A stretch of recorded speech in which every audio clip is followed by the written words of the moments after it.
What's up guys? So nandito ko ngayon para i-review yung binigay sa akin para i-test and i-review ko na rin yung mga lubes ni Paolo Parian or M&M Cube Shop, which is the M&M lubes. So tatlo yung binigay sa akin ni Pao para i-review and i-test ko na rin kasi syempre bago kayo bumili kay M&M kailangan nyo rin malaman ano ba talaga yung lubes na to, ano ba yung ginagawa niya or effect dito sa cubes natin and paano siya i-apply. So umpisahan natin kay etong color green, which is si Quantum Nebula. Meron sila dito, sinasabi nila, it is like a stellar nursery where speed and control are born. Nebula is a light silicone formula offering a swift and battery feel. It provides exceptional speed while adding a crucial hint of control for a consistent and flowing performance. So dito meron siyang criteria which is speed and control. Sa speed niya is 2 stars and then sa control naman 2 stars din. Next is the quantum equilibrium. Ito yung medyo dark. Dito naman ang description nila, the state of balance and equilibrium is a moderate silicone formula that provides a uniquely smooth and predictable feel. It is neither too fast nor too slow, offering a perfectly balanced and responsive turning experience. Sa criteria niya naman, which is speed is 1 star and control 1 star. So yun. Tapos meron siyang additional dito na parang dignitas niya. So ngayon dito naman tayo sa sa consistency or viscosity pala. So pag dito kay Nebula, kung titingnan natin siya, medyo malapot siya or parang silicone base nga siya. Then ang basihan kasi diyan kung paano namin malaman na gano'n siya kalapot, pwede niyong baliktarin kasi meron siyang bubbles. Like pag ginanto natin siya, ayan, may bubbles na umaapaw. So pag ganun parang signaling siya ng 30K ng Traxxas, parang ganon. Hindi siya ganon kagami pag in-apply mo siya, hindi rin siya parang water-based. So itong si Nebula is parang nasa kalagitnaan lang ni Gami and ng water-based. Yung 50K na viscosity and sa may 10K. Pag sa Traxxas. So Traxxas kasi yung differential oil ni Traxxas, yung ang basihan ko ngayon kasi doon ako nakasanayan or yun yung talagang ginagamit ko noon pa. So dito naman tayo kay quantum equilibrium. Kung titignan natin yung viscosity niya, baliktarin natin, ayun. Ang bilis, 'di ba? Ang bilis ng bubbles na umakyat. Para siyang tubig eh. So dito parang ang tingin ko dito para siyang DNM 37 ni Cubicle. Na pag in-apply mo siya, silicone base siya pero parang water based din. Kasi ang bilis nung niya nung paglipat nung mga bubbles dito.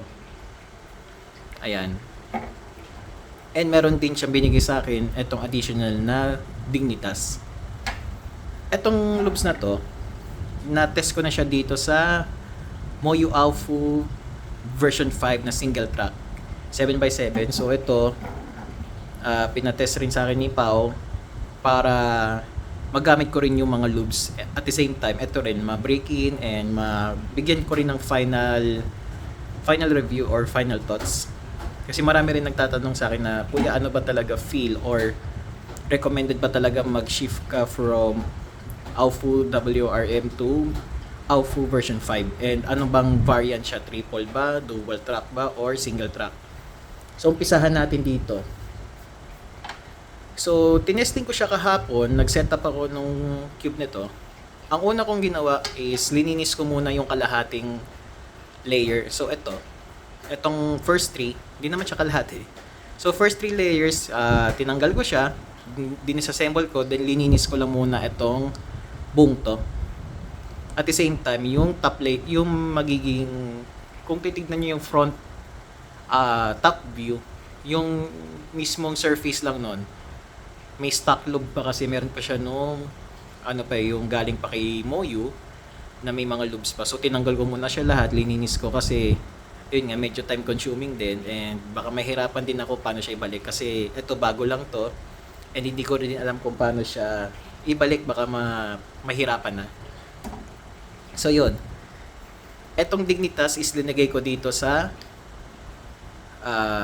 parang inner tracks ng mga pieces na to. So kung ilalagay ko siya, bibigyan ka rin ng brush neto. So para siyang parang pinturahan mo lang siya. Lagyan mo lang siya ng right amount of lube, right amount neto.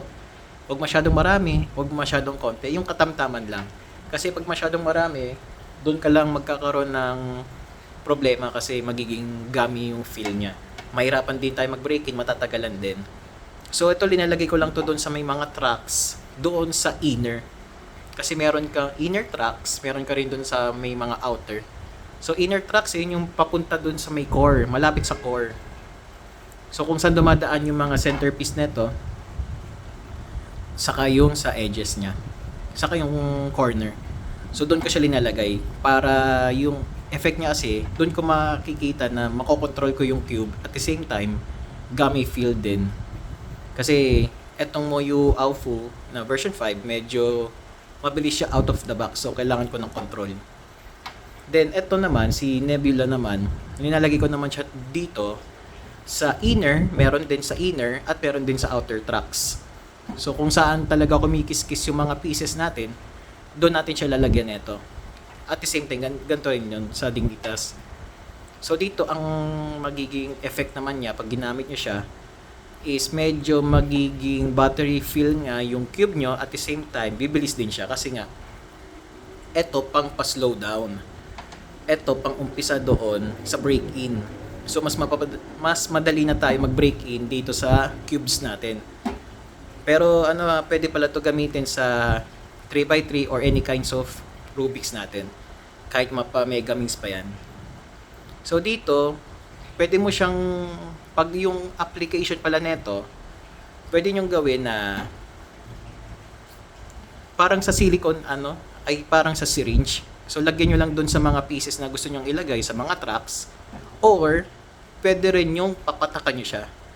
Kasi sa ngayon, na binigay sa akin nila Paulo is ito. So pwede siyang patakan. So pag mag-apply pala ako dito, mag-misline lang ako ng isang layer. Ayan. And then, doon ako maglalagay dito. So, madalas yan. 1, 2, 3 drops yan. So, 1, 2, 3. And then, isa pa. 1, 2, 3 ulit sa isang layer. Then, kung meron na sa loob, maglalagay din ako dito sa labas na to. Etong ituro ko lang. So, dito. Sa part na to, maglalagay din ako dito sa mga part niya yan. Yung outer, ito yung sinasabi kong outer tracks. Kasi meron kang inner doon sa pinakaloob and dito. So, ganun pa rin yung application niya. So, 3 drops, 1, 2, 3, and 1, 2, 3. So, kung meron ka na dito, nalagyan mo na to, dito naman sa opposite side niya. So, ganun din. 3 drops din dito, inner and outer, 3 drops, 3 drops. Kasi dito is 7x7 nga pala. Kung 3x3, kahit lang dun sa isang, sa isa lang, isang layer. So, depende naman sa inyo. And then, meron naman dyan yung sa equilibrium. Kasi, ayun nga, meron ka na pang gummy feel, meron ka na pang battery feel ng cube. So, pag linagay mo siya, itong combination na to, yung feel naman niya is medyo slow. Kasi nga, medyo mabigat din yung nalagay na natin eh. Para mabalanse siya, eto, si equilibrium. Kaya sapat yung terms or yung name na nakalagay dito kay quantum equilibrium.